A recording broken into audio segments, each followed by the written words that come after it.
Coronavirus has caused COVID-19, which is a viral infection which started late last year and has now become a pandemic. However, this has also created unprecedented issues which are unfounded and mainly driven by fear rather than actual scientific facts. COVID-19 asi coronavirus na thokanba viral infection amani. Masi haukiba mamang chahi loiramdai adwaidagi haurakibani. Haujikti laichat ama oire. Masi na maram oiraga khalludaba urudaba kaya bigyan da yumpam oidaba akiba kaya na maram oiraga lana thajanabagi chatnabi ama oiragli. Tongan ba paw amadi pawdam kaya da aikhoina tari uri madudi doctor amadi healthcare gi thau puri basina COVID-19 gi mayokta mangjil thana lan thengnariba oiraga makoidagi laina asi laurakadra haibagi akiba poknari.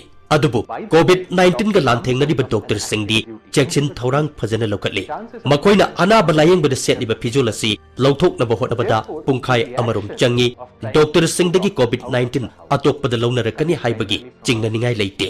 COVID-19 na naraba khudingmak makoigi masak mawongda ahongba leite. Miyamgi mityengda chap manana oi. Karigi aikhoina makoida tonganba mityeng ama thamlugani.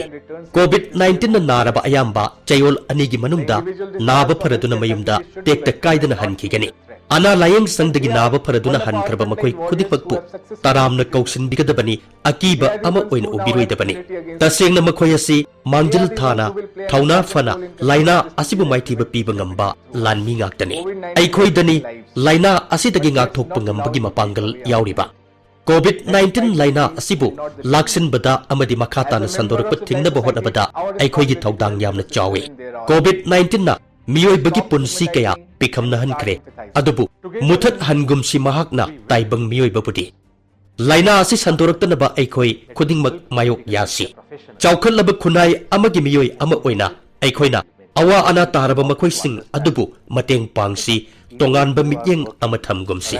Aikhoi punna amata oina lepminaduna virus asibu maithiba pirasi doctor singbu aikoina tukachana lawgumsi tongan ba mityeng thamgumsi haksel gi lamda thabak tawbiri basingda aikoina mateng panglasi ngamgani soidana aikoina maru oiribadi aikoigi covid warriors oiriba doctor sing amasung patient sing asi makoigi punsi thawai khubak ta haptuna aikoigi damak kathok libani makoibu pukchel chauna thauna hapkat piduna saugat kadabani doctor sing na laina sandok kadabanate aikoi amadi samajna pukchel chauna wakhal laitana laisi madutada covid-19 ki mayokta thengnari balana si aikoina soidana ngamgani.